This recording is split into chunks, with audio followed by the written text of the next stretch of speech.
Bonjour à tous, j'espère que vous allez très bien et que vous avez passé une bonne semaine la semaine dernière avec Masayushi Takanaka, parce que vous allez en passer une moins bonne aujourd'hui.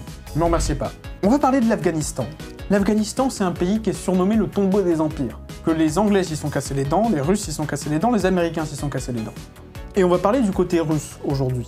Pour résumer un petit peu qu'est-ce que les Russes sont venus foutre en Afghanistan, faut comprendre qu'on est dans une période où l'Afghanistan, c'est des tribus de partout qui répondent à des lois claniques, et il y a quand même un roi au-dessus de ça. Et le roi d'Afghanistan, dans l'après-guerre, il va commencer à vouloir s'ouvrir, à vouloir occidentaliser l'Afghanistan pour être un peu au même niveau que les Occidentaux, pour pas rester dans ce truc du tiers-monde où, dans le premier monde et dans le deuxième monde, on te regarde un peu de haut, quoi. Et il va lancer tout un processus de libéralisation qui fait qu'en 65, communiste a commencé à exister politiquement, mais on est toujours sous une monarchie, mais pendant 4 ans, de 69 à 73, ça va être la merde. Il va y avoir des grosses famines en Afghanistan, et en 73, on a un coup d'État qui renverse le roi, qui met une république, qui va devenir de plus en plus autoritaire, et qui va se rapprocher de plus en plus du giron russe. Sauf que ça va pas plaire à tout le monde, si bien qu'en 77, donc pas très longtemps après, on a un deuxième coup d'État qui, lui, va être mené par des islamistes. Bien entendu, l'Union soviétique n'apprécie pas ce revirement de situation, d'autant que l'Union soviétique possède, notamment à travers le Kazakhstan et tous les pays en ce temps, une certaine minorité, souvent majorité dans certains endroits, musulmane, qui pourrait commencer à se dire que le communisme, tout ça, c'est pas fou, et qu'il serait mieux d'avoir une république islamique. Donc en 1979, l'armée rouge entre en Afghanistan, et ils vont y rester pendant 9 ans. Et au maximum, il y aura eu quand même 150 000 hommes en Afghanistan déployés.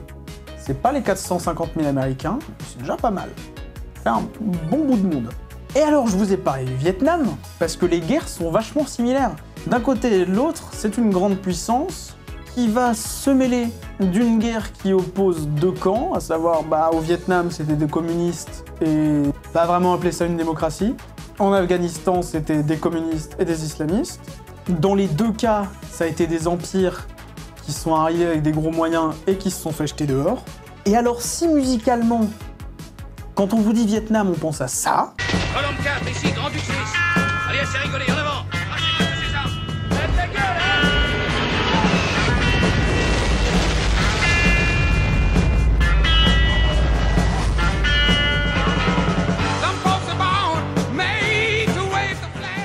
Que limite, lancer du napalm sur des Viettes, c'est un côté cool, alors que le pauvre Vietnamien, il a rien demandé. J'aime l'odeur du napalm au petit matin. Le mec, il suit la règle du cool. C'est classe. C'est horrible. C'est un film, mais c'est classe. C'est pas qu'un film, il y a des histoires comme ça, après. En Union soviétique, on n'a pas le même délire du tout. Voilà l'ambiance. А звезды падают над Кандагаром в лучах зари. Ты только маме, что я в Афгане, не говори. Et alors c'est pour ça qu'on va pas parler vraiment d'un artiste, on va parler d'une chaîne qui s'appelle Omnistar East, qui répertorie pas mal de musique, qui les poste en mettant des images en contexte issues de reportages, de documentaires, de films, avec des sous-titres en langue originale et traduits en anglais. Mais on a quand même 38 vidéos, 38 musiques différentes sur la guerre d'Afghanistan, vues par les Russes. Mais j'aimerais commencer avec une chanson un petit peu positive, BTR de Cascade.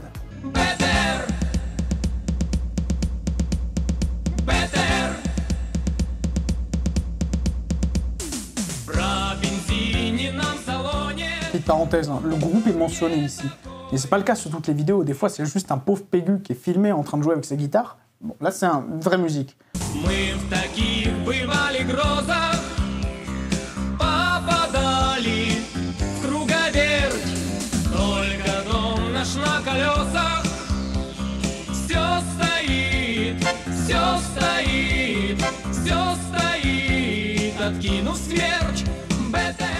Qui parle de cet engin blindé de transport de troupes, qui est le BTR, qui aujourd'hui fonctionne à peu près en Ukraine, et à quel point c'est trop cool d'avoir un BTR quand en face t'as des gens qui sont à peine armés de lance-roquettes. Mais ça va très vite déchanter, puisque juste après ça, nous avons Forward Kamaz, ou plutôt En Avant Kamaz. Kamaz, c'est un camion fabriqué par l'Union soviétique qui servait à ce moment-là, qui était en service dans l'armée rouge au moment où ils sont allés en Afghanistan, qui servait à transporter des troupes, des trucs, enfin c'est un camion de transport quoi. Ça transporte des choses. Мы не скулим, как перезрелые невесты, От мест, где резкий спуск вверх, крутой подъем. Награда наша груз, доставленный до места. Ведь нас там ждут, и мы любой ценой дойдем. И ни взрывы, ни пули не остановят нас. Мы с трассы не свернули вперед. Ползет КамАЗ. Le message ici, il est davantage on va continuer d'avancer, même s'il y a rien ne nous arrêtera en fait. Il y a des gens qui peuvent nous tirer dessus, on peut recevoir des roquettes, on va pas s'arrêter. Et c'est un peu ce qu'ils ont tenté de faire en Ukraine, mais ils ont été arrêtés. Bon, tant pire. Ça marche pas des masses. Nous avons blessé dans l'âme Afghanistan. Ça donne ça. В ручье плывет кораблик, бумажный ледокол. С ним уплывает детство за синий небосклон. И мы все понимали, что повзрослели там, а может постарели на этой мы войне. Ведь на войне, ребята, ты думаешь о том, что может быть сегодня идти в последний бой. Et le mec parle quand même de son enfance qui se barre, quand même d'une certaine désillusion vis-à-vis de la puissance soviétique, vis-à-vis de la guerre, vis-à-vis de pourquoi ils y sont peut-être aussi. Parce que c'est un combat, c'est une guerre qui a été assez mal vécue par les soviétiques aussi. Tout comme la guerre du Vietnam a été mal vécue par les Américains. Tout comme l'Indochine, l'Algérie et toutes les autres guerres qui s'en sont suivies ont été mal vécues pour nous, quoi. Enfin, ça a été un traumatisme, où ils ramenaient des corps par camion entier, quoi. Et la dernière que j'aimerais aborder, c'est « Ne dis pas à ma mère que je suis en Afghanistan ». Enfin, en vrai, le titre, c'est Bonjour sœur ». Ça raconte une lettre qu'un soldat est en train d'écrire à sa sœur, où il lui dit que tout va bien, que s'il meurt, c'est pas grave. Enfin, c'est surtout que, genre, sa mère soit pas au courant. Et de pas lui dire, genre, où il est, parce que les gens meurent là où il est. Здесь пахнет потом, здесь спят парнишки. Был трудный бой с дружком Олегом, что он вернется, держу пари. Et cette chanson, déjà, est plus la tristesse et le seum à un niveau spectaculaire, mais elle donne aussi une idée de la mentalité russe vis-à-vis de la guerre. Toutes les chansons qu'on a vues, c'est un peu ça. On n'est pas du tout sur la même mentalité que les Américains. En écoutant cette musique, ce que disent les soldats au front, la population, les gens mobilisés, le discours du gouvernement russe qui te dit que un Russe, c'est un type qui est content de faire partie d'un empire et de racler sa merde par moins 40 sans avoir l'eau courante au fin fond de sa campagne, il est content parce qu'il fait partie d'un truc qui peut écraser le monde, c'est pas quelque chose qui tient en fait, quand tu écoutes les paroles. Et il y a cette ambivalence, il y a ce truc où à la fois c'est un discours de propagande qui est suivi et qui est vrai dans une certaine mesure, à la fois un Russe qui gagne pas, il est pas content. Et on l'a vu en Afghanistan. Et ça marque une certaine forme de rupture, j'ai l'impression. C'est vraiment...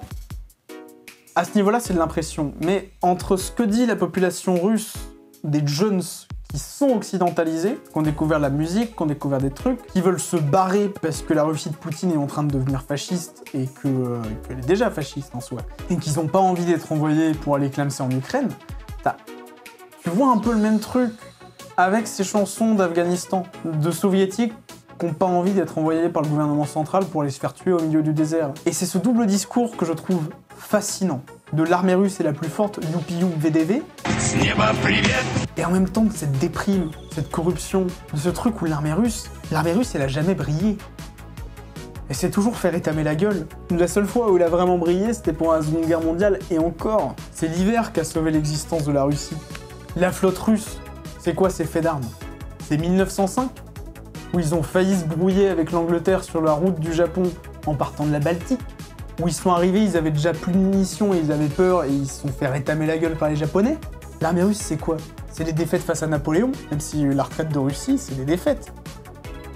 C'est Sébastopol, au milieu du 19e siècle, où ils se sont fait rétamer la gueule par les Français et les Anglais. C'est 1914, où ils se sont fait rétamer la gueule par les Autrichiens et les Prussiens. C'est 1920, où ils se sont fait rétamer la gueule par les Polonais. Ouais, ils ont brillé parce qu'ils ont pris des pays qui étaient moins puissants, parce qu'ils ont annexé la Lituanie, parce qu'ils ont annexé des pays comme ça. Mais quand on enlève la parenthèse de la Seconde Guerre mondiale, c'est l'Afghanistan où ils se sont fait rétamer la gueule. C'est la Tchétchénie où ils ont rasé la Tchétchénie, mais ils se sont fait aussi... Ils ont gagné, hein. Mais ils ont bien mangé aussi. C'est 2008 où ils ont envahi la Géorgie. Tu vois, la Géorgie par rapport à la Russie, elle avait pas photo. C'était facile, tu vois, facile. C'est l'Ukraine. L'Ukraine où ils sont en train de se faire rétamer la gueule. Et cette chanson, ne dis pas à ma mère que je suis en Afghanistan.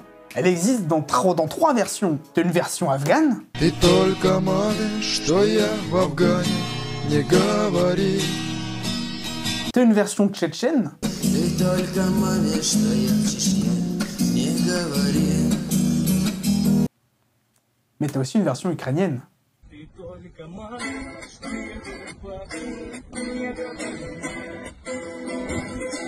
En définitive, si on s'en fie à la musique, aux écrits, la guerre vue par la Russie, c'est toujours teinté d'un désespoir gigantesque. Et il y a un traumatisme derrière, probablement à cause de la Seconde Guerre mondiale. Mais tu sens ce truc où, même quand t'as un air enjoué, t'as un peu le mec qui a envie de chialer derrière, qui est pas content de sa situation, qui a envie de se croire plus grand que ce qu'il est vraiment. Et c'est là où la Russie s'est foirée, parce que c'est un grand pays, c'est un beau pays, tu vois. Mais c'est un empire, qui a un fonctionnement impérial, qui a des constructions fascistes dans sa politique. Il y avait une culture qui était super sympa, hein. On reviendra sur la culture russe, parce qu'il y a des groupes de rock russes qui sont sympas, il y a de la pop russe qui est sympa. Et il y a une liste d'artistes conséquents qui font de la musique qui est super, qui sont tous bannis de Russie aujourd'hui, parce qu'ils étaient pas pour la guerre, en fait. La Russie, quand tu la laisses s'exprimer, quand tu la laisses faire des trucs qui sont pas, genre, menacer ou agresser ses voisins, c'est un pays fantastique. Mais pour tout côté bien, il y a du mauvais, faut croire. Et aussi cool la Russie puisse être, elle craint. Et il n'y a pas de raison aujourd'hui d'être contre le réarmement de la Baltique, contre le réarmement de la Pologne. Parce qu'à côté, le voisin russe, c'est vrai qu'il craint. Il craint de Dieu. Et il est en train de saboter sa propre culture en se bâtissant sur cette idée d'empire que les Russes ne partagent pas tous.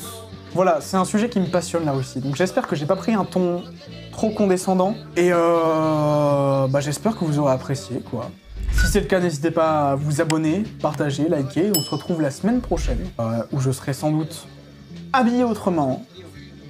Tout autrement, parce qu'on va approcher de la 9e semaine, et où il y aura probablement d'autres choses à aborder, que j'aborderai probablement autrement. Donc voilà, je suis tout oui pour les retours. J'espère que vous allez bien, et puis ciao, bonsoir. La bise.